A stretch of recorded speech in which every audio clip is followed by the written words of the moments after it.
Hello, all you out there, and welcome back to Between Two Worlds, podcast about belief, unbelief, and everything in between. I'm Scott Trout, and here with a part two with my good friend and teacher, Ashley Moore. Thanks for coming back. Thank you for having me a second time. Yes. Um, so, Ashley, Yeah. we didn't get to talk a ton about this in the last one, Mm. but we know each other from improv. Yeah. I first moved to Amsterdam about a year and a half ago and wanted to get into the improv scene and found Easy Laughs, which is where, yeah, you were teaching and often perform. And the thing that I most remember from our class, there's many things, but one of my favorites is your uh, opening your what is it called? Warm up, the warm up thing, Yeah. um, where we would we would all be standing in a circle and you'd pick a partner that you'd have to follow, and Uh-huh. then Ashley would play some sort of like disco-y type uh, song, and we're not supposed to dance. You're just supposed to follow the other, and but then inevitably someone maybe twitches or itches and squirms, and then the squirm is just getting passed all around the circle, and it's really trying to train you um, to follow the other and to really be specific. And then we would do this for quite some time, but it was always hilarious. You couldn't help but laugh at we're all just staring at one person following them. And then the weirdest thing starts happening. We're like spasming and jiggling. And Mm. um, why do you do that at warm up? Yeah. To me, it's still my favorite warm up. To me, it's everything. Everything that's good about improv is in that warm up. And even as you're explaining it now, you, you were still a bit incredulous about the whole thing. But and I don't know, the viewers listening, Can visualize. what the feature, yeah, but every time you explain it the first time, people just don't they go, oh, no, what do you mean? You understand. That's what you're supposed to do, because they go, no, it can't be that, because we'll just be standing there doing nothing, Yeah. yeah. But then the magic of improv is if you're just watching other people, paying attention to other people, and reacting to what they're doing and not trying to do your own thing, then things will always happen, because humans are always interpreting everything in the, we look at clouds and we see things. You look at a Hmm. person, you interpret all sorts of mental states, you interpret all sorts of things. Yeah. Hmm. And then because it goes around in sort of a circle, everyone is looking at a different person. So, and then the last person is looking at the person that the first person was looking at, basically. Yeah. So it's a huge feedback loop. So it just, when it's done, when people are actually doing it, sort of what the rule says, that it can only get bigger, because you have to keep repeating things. That once something is in there, it can never go out unless someone forgets to do it. Yeah, Yeah. yeah. And that's basically improv. It's sort of magic in a way that one of the things in improv is that, in a way, the group mind is much cleverer and much more interesting than any individual person. And individual people are sort of, they're a little bit boring in a way, and often Hmm. our physical reactions and what happens in our subconscious and stuff is much cleverer than your conscious, which is like such a small part of your whole Hmm. brain. Hmm. That's why. Conscience is like the you trying to come up with something side of your brain, and the Yeah, subconscious yeah, is just all like the infinite amount of exactly. possibilities that lie underneath. Yeah, Hmm. yeah, yeah. And It's a fun game. I really like it. oh, I loved it. I really Yeah. was excited whenever we started doing it.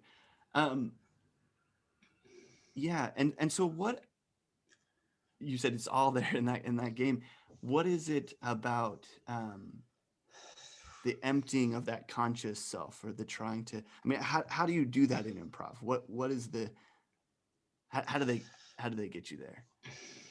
And why is that important? The turning off of the conscious self. Yeah, I think. Why is it? So you want to know why it's important first, or you want to know how you do Yeah, it first? why is it important? Why is that even a thing in improv? And then how do you do it? Like a lot of, I think, skills, you can't consciously think about them. Like, you can't consciously play basketball or something. Yeah, like, you have to just do it. Hmm. You can't ride a bike. You can't consciously ride a bike. You have to just ride a bike. Yeah, and improv is the same, but because of what improv is, it's like making up theatre on the spot, making up story, comedy maybe on the spot, if that's what you're doing. people really feel like they want to try hard to, because they're under pressure. Yeah, they don't want to look boring. They don't want to look dumb. So they try hard to think of something clever, but that never works. You've just got to let go of trying and just say the stuff. Yeah, and it's easier to say this now, but basically every improv lesson is basically just trying to convince you intellectually, and then convince your sort of body to just stop editing yourself, stop judging the other person, just listen and react, see the environment, listen to everything that's happening, and get rid of the judgment, get rid of any judging things coming in, get rid of editing anything going out, and just trust that you have so much you have so much life experience, no matter how old you are, that's enough. Because having to think of stuff is really slow as well, and by the time, if you're thinking of things to say and the partner's just saying the first thing that comes into their head, then they've said 10 things by the time or maybe not said things, but they've done 10 things by the time you've thought of one clever thing, and by then it's too late. Yeah, you've missed all the things that they were doing. Yeah, that's like the simple. I could sort of go on, I guess, forever about how this works, but that's the basics of it. Yeah. And editing, what would be some examples of what that would look like on a personal level? Someone's saying, you go ahead. Yeah, it could be as simple as just say you're introducing the other person, and this will literally happen. You go, oh, what am I going to call them? I'll call them Betty. Oh no, I won't call them Betty.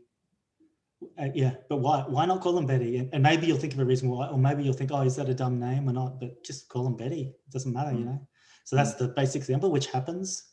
Or more realistic examples might be like someone says, hand me the spatula, and you don't know what a spatula is. So instead of just handing them something, or you go to handle it, you go, hang on, is the spatula the thing that the doctor uses to cut, or is it the thing that? But if you're wrong, it's just as funny as if you're right, yeah. But it's better that you do it like a quick natural reaction than slowly go, and the audience can see you thinking what's in your hand, and then you hand them the correct thing. Yeah. And they're like, what was all that about? Trying to get it correct. Yeah. And then a lot of stuff as well. A lot of stuff is like people thinking, is this interesting? Is this funny? And they're not doing ideas because they're not interesting. And that also is really boring to watch people try to come up with interesting things. Yeah. It's like the pursuit to be interesting was what makes it boring. And then obviously, I know this, but I don't know if actually a lot of listeners do, but the number one rule of improv, always say yes. Yeah. And some of the reasons I'm asking this is because I actually think there's quite a beautiful spirituality to improv. Yeah. Lessons that can be learned experientially through the work of improv that can lead to life skills and life philosophy. So for me, that idea of always say yes. So in improv, someone gives you an offer. It's a dragon.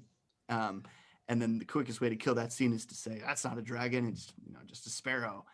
And now our universe has come to a grinding halt, and we have to, and now I have to redirect to what they have just said. And instead they could have said, yeah, it is a dragon. And then they add something to it. Yes. And so they're saying, oh, here's two swords. Let's fight it. And now the universe is moving and we're moving. Exactly.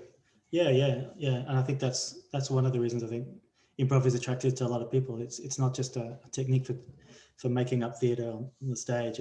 It's like a philosophy which is made to do that, but you can apply it more broadly.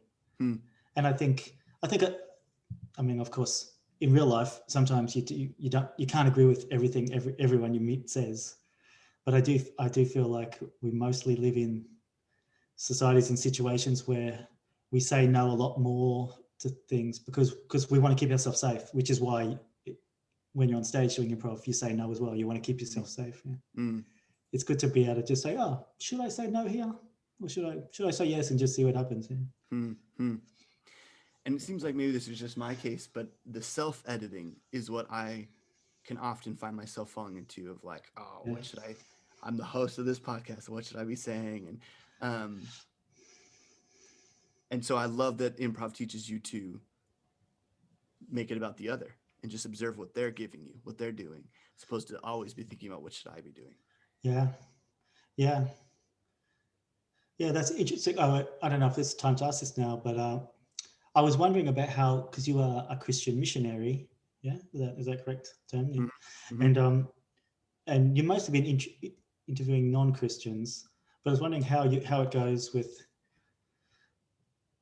your well being a missionary and presenting the face of, I guess, Christianity, or the Christianity that you'll hear, and what you can say, and how much do you have to edit?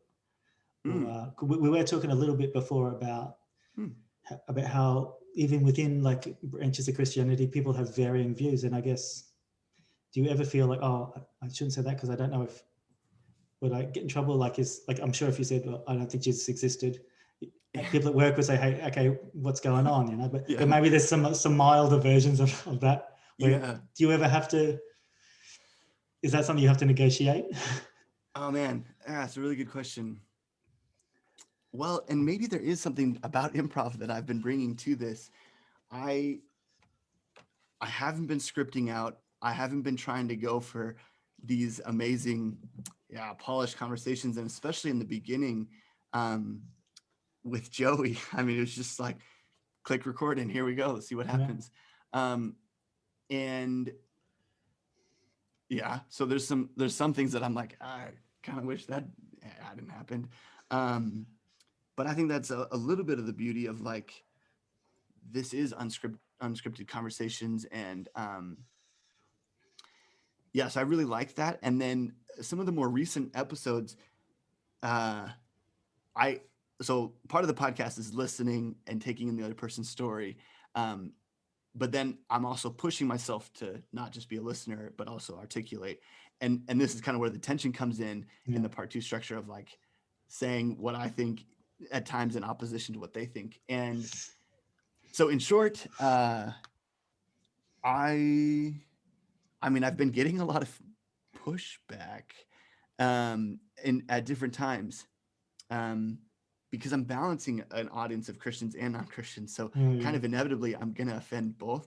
Um, but yeah, as far as my beliefs, I mean, I I do try to hold I do try to hold my beliefs with an open hand. I mean, it's obviously you have to like still operate off of what you do, what you believe. So I Yeah. still need to move forward, but I do want to be open if someone really comes to me um, and really starts to tear down what I believe, that I would take that into consideration. So do I self edit? Is that maybe what you're asking? Like, do I kind of have to have a mental check, or do I actually go through and edit out certain things? Is that what you're Uh, more going yeah, for? I wasn't concerned about whether you edit it out later, but I'm just thinking, how is it when you're talking, if that fits with Right. your job as well? And I guess like there's like I don't know if the fact that it's your income, it's your livelihood attached to whether that has any effect on it as well. Yeah, yeah. These are great questions. Yeah. I'm still Is this small. just too much to talk about? Well, I'm still small beans right now. That Yeah, I don't know. It's still in the realm of like um, people are listening because they know me, and it's like, oh, yeah, Scott's in a thing. Let's listen to the thing. yeah, Um, but hypothetically, if it were to get significantly bigger and it's outside the circles that really know me, that could be interesting.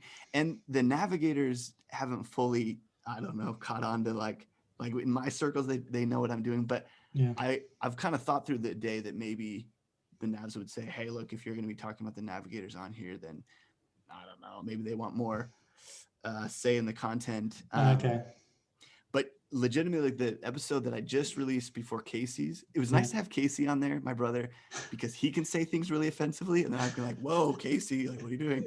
Um, but but then recently, one of my guests, Hadil, we were talking about her story, and then we talked about race, which is quite mm, interesting. She's like, she knows a lot more than me and has strong opinions, so I was really listening. And then we talked about women in leadership in the church, and she mm. flipped it on me. I was like, "Oh, let's talk about that." And she's like, "Yeah, what do you think?" I was like, "Oh no!" Ah, Like, was really wanting to just be the one asking questions, ah, because that is a conversation that um, I get real squirmy with what the Bible says and yeah, how my 21st century mind and how I want to empower women, and I don't want to be the one that's like claimed to be putting women down or whatever.